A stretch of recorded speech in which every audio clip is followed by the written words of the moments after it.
So needless to say, the 104th running of the Indianapolis 500 had a controversial finish. In fact, it was a race full of controversy, and that's what we'll be talking about in this video today. If you'd like to discuss anything but the controversy, we did a 2-hour live stream last night with pro drivers Braden Eves and Robert McGinnis, sharing a bit of their knowledge on the Indy 500. So I'd urge you, if you don't want to talk about the red flag or Alexander Rossi's controversial pit penalty, head over there to the video we did last night.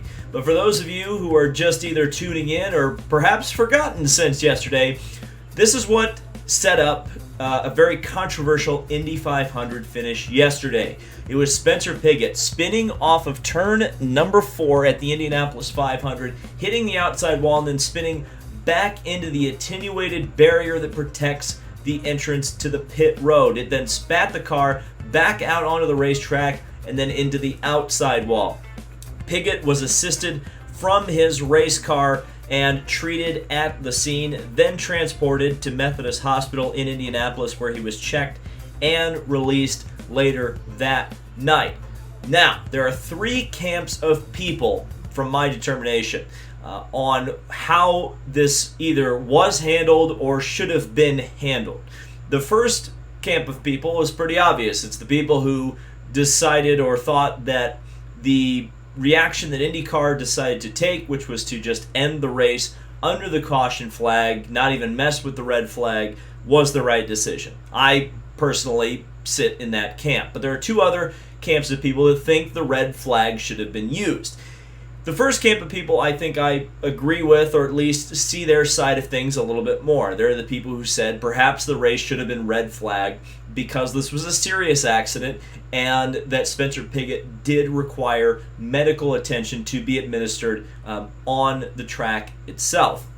And again, I think that particular concern is certainly a concern and certainly worth discussing because, as we know, the red flag, to put it very simply, is not an entertainment flag. It's a safety flag. And if this was an unsafe situation for Spencer Pigot, or it required perhaps a bit more immediate medical attention, I suspect he would have been, they would have red flagged the race, even if it had absolutely no chance of restarting. You know, if you have to red flag it with 1 lap to go and then do a ceremonial lap under the caution just to get to the scheduled distance, I think that would have made sense. But these were clearly not life-threatening injuries. And even when you look at the accident scene itself, there was a pretty large space where the cars could, slowly work their way through under the pace car or behind the pace car from the scene of the accident. So from that perspective, I think, again, IndyCar probably made the right call with just going with the yellow flag. But there's a whole other bit of controversy, and this is really kind of the loudest segment. There's a certain sect of fans or people who watched the race yesterday who think that the red flag should have been brought out to guarantee a green flag finish. Now, a lot of the people who watch the Indy 500 are either casual or hardcore NASCAR fans. And again, not necessarily blaming NASCAR for this, but they have kind of warped the perception of what racing or how racing kind of operates. Ultimately, the red flag is a safety flag, right? I already mentioned that. And it is that way in all of motorsports. And in fact, if you go into the general sporting arena, the overtime procedure is only used in sports when there is a tie to be broken. That was a fact that was brought forward by Nick Bromberg on Twitter yesterday, and I completely agree with him. He's right. NASCAR is the only major sporting series where there isn't a tie, there is overtime. It is literally a device used for entertainment. And IndyCar has never had such a rule, green, white checker procedure, or while they do have a procedure where the race could be red flagged, we'll talk about that in a bit, it has been used only once in the 104 runnings of the Indianapolis 500. So it's kind of weird that there was an expectation there. But let's play devil's advocate. Had they wanted to red flag this race, here's why they would have been unable to do that safely within the allotted time or the allotted distance of the race, which is 500 miles. Spencer Pigot crashed with 5 laps to go. The leaders were coming around to begin lap 196, which would have been 4 laps to go. And by the time the pace car would have picked them up, they would have been coming around. Even if they'd been brought immediately into the pits, they would have had 3 laps to go. Indy cars are not stock cars. They're not. An IndyCar race cannot operate the same way a NASCAR race does, insofar as Indy cars do not have onboard starters on them. They need to, when a red flag is brought out, they cannot just be stopped on the backstretch or away from the accident scene like they can do in NASCAR. They have to bring them specifically down the pit road so that the team members can bring the outboard starters out to restart the engines and bring them back out of the pits. Then you have the other problem, of course, which is once the cars are back out onto the track, Indy cars are incredibly sensitive machines, much more sensitive than Cup cars. And the tires themselves have to be at operating temperature to be safe to run. And while the cars would have been sitting in the pits, they would have lost tire pressure, they would have lost temperature, and that would have been unsafe. And if you're a Formula One fan, you may be saying to yourself, well, Formula One has tire warmers. Well, unfortunately, IndyCar does not. Right or wrong, probably would be an expense for only certain situations like this. And you may be saying, well, why would how long could a repair take? How long would a repair take? Well, the attenuated barrier, according to people a lot more in the know than me, have said that repair would have taken about an hour. And there are several reasons why that wouldn't have been able to happen. In fact, the Indy 500 has, again, been going on for 104 years, actually longer than that, but there have been 104 runnings.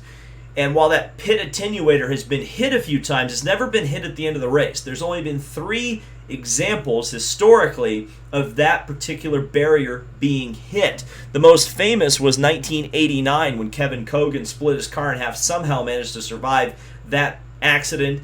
Then you had 2004 where Darren Manning, Greg Ray, and Sam Hornish all hit it. And then 2006, the most recent example up until yesterday, at least in the race, when Thomas Scheckter made contact with it. And in each of those examples, there was a long caution period, around 30, 40 minutes, even I think approaching an hour in some cases. And again, that's how long this would have taken. They simply didn't have the laps to be able to do such a caution period. And really, if they had red flagged the race, they still didn't have enough laps to get the tire pressures up to operating temperatures. Not just a safety thing, though. Certainly a one-lap shootout would have been, just look at some of the races that have happened at Pocono where you've had one-lap calamity there. I have no doubt that something similar would have happened when you give 18 people a chance at the Indy 500 with 1 lap to go. It would have been absolute insanity. But the other thing to consider, of course, is the television. And an hour repair would have been TV rating suicide. Let's just be honest. Especially when a 1-lap shootout potentially is going to end with another yellow, potentially going to end with another serious crash. And at the absolute best scenario, it's probably going to be a disappointing finish anyway. So that was certainly something that was working against IndyCar and the Indianapolis 500 and NBC. Speaking of NBC, and I've complained about this quite a bit, is the late start time. 2:30 p.m. The Indy 500 traditionally used to start at 11 a.m. Eastern time.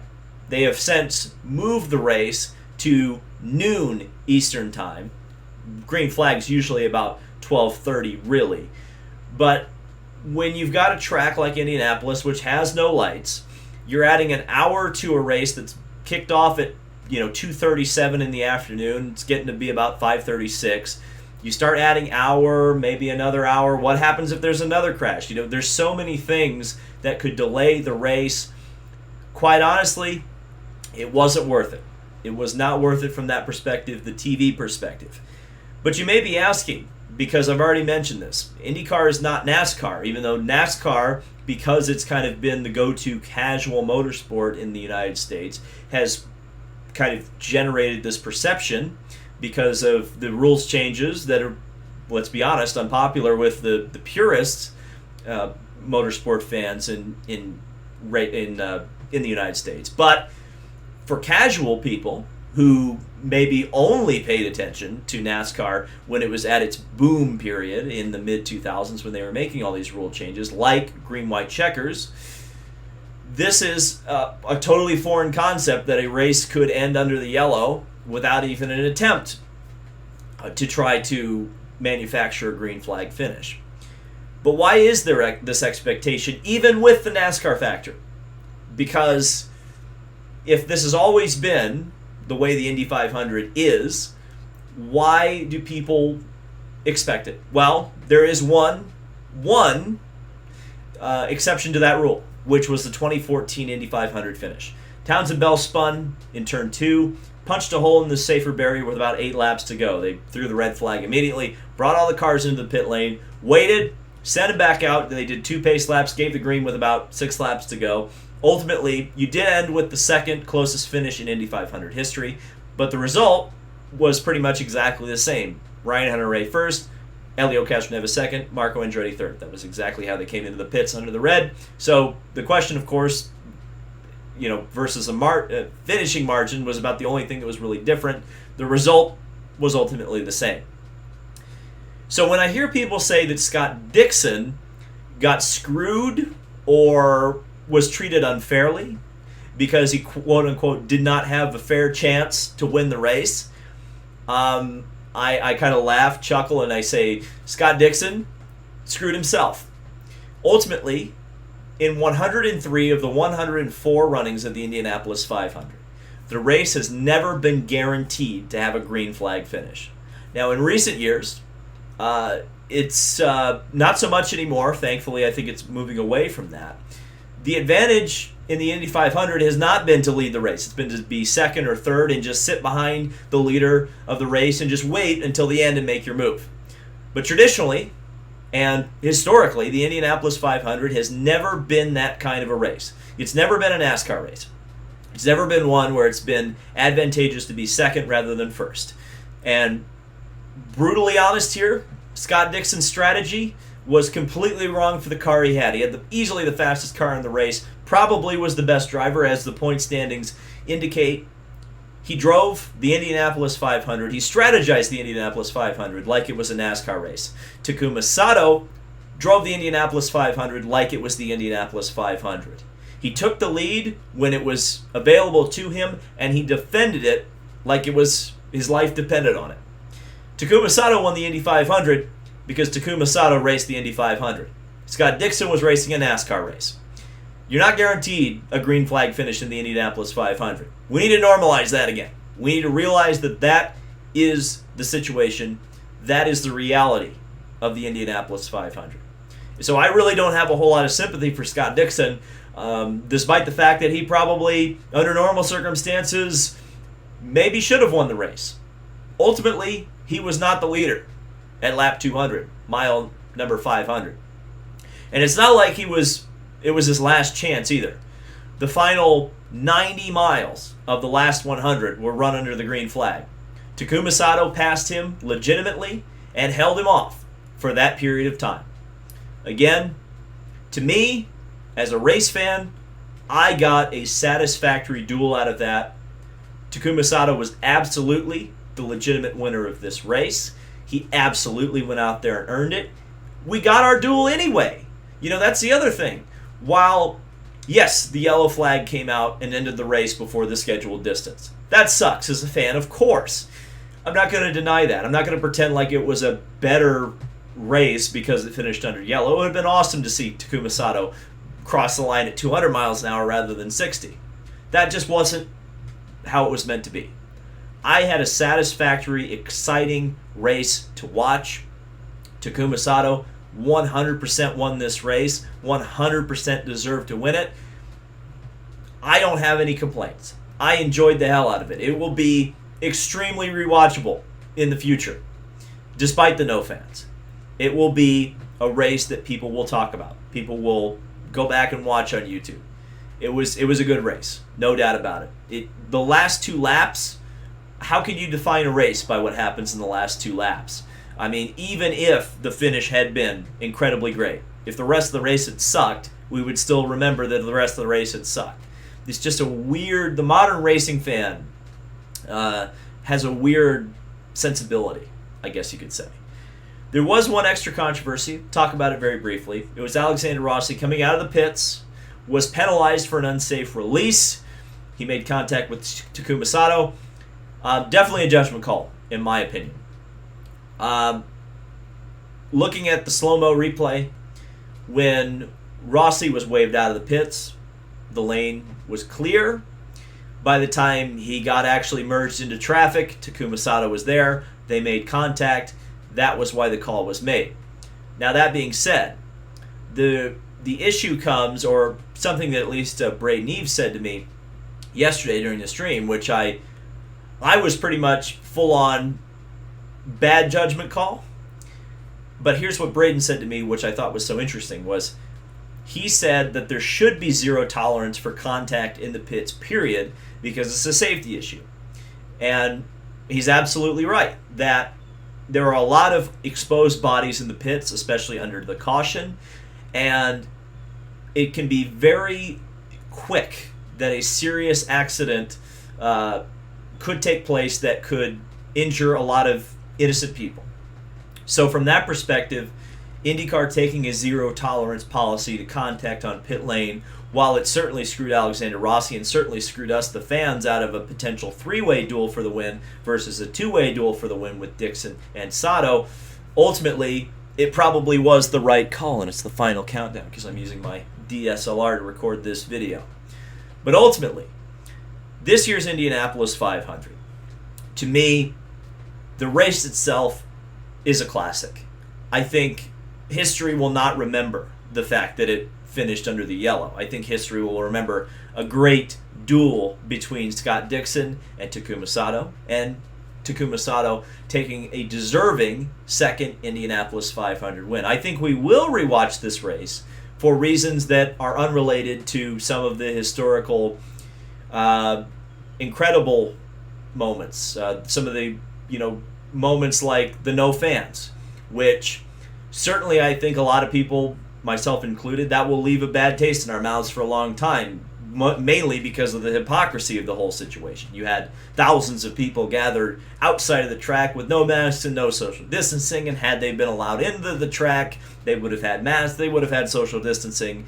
It's a strange contrast. It's a very, very strange world we live in right now. That will date poorly. What won't date poorly and what will be timeless is this race and the excitement of it and the entertainment value that I got out of it.